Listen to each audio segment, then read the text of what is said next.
Would you believe me if I told you chainsaws were originally made for childbirth? Yeah, the same tool that slices through logs today was once used to help deliver babies. It sounds insane, but it's true. Before modern medicine, before anesthesia, before the safety of cesarean sections, childbirth could turn into a life or death situation. And in the late 1700s, two doctors thought they found a solution. This is the disturbing, fascinating, and totally real story of how the chainsaw was born. Not in a workshop, but in an operating room. Back in the 18th century, childbirth was one of the most dangerous things a woman could go through. There were no epidurals, no sterile conditions, no antibiotics. If a baby was too large to pass through the birth canal, it could be deadly, for both the mother and the child.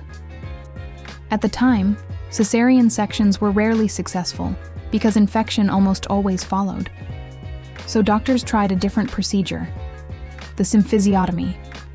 This involved cutting through the cartilage and sometimes the bone of the pelvis to make more room for the baby to pass.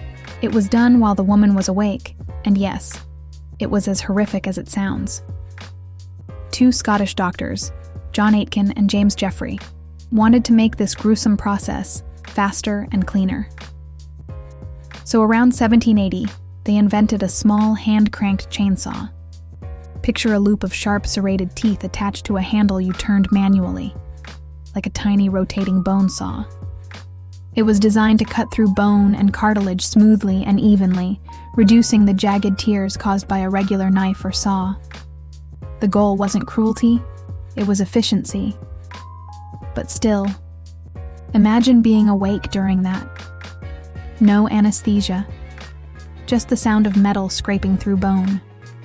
As medicine advanced, the use of the chainsaw in childbirth declined.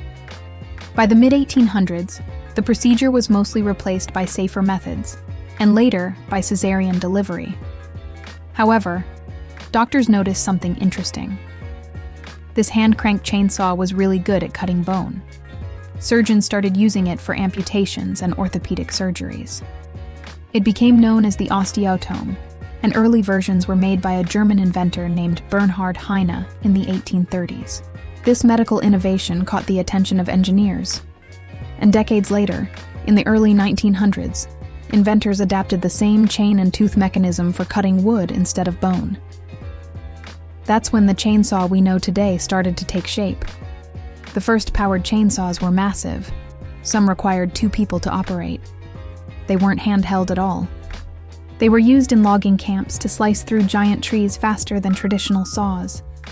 Over time, the engines got smaller, the blades more efficient, and the chainsaws more portable. By the mid-20th century, they were everywhere, from construction sites to backyards. But that dark origin story, the one rooted in 18th century medicine, still lingers in the design. The same basic principle. A chain of teeth rotating around a guide bar. It's just that now it's tearing through trees. Not people. It's wild to think how far we've come in medicine and technology. What started as a desperate attempt to save lives during childbirth evolved into one of the most powerful tools in human industry. It's a reminder that innovation often comes from dark and uncomfortable places, and that every tool, no matter how simple or terrifying it sounds, has a history.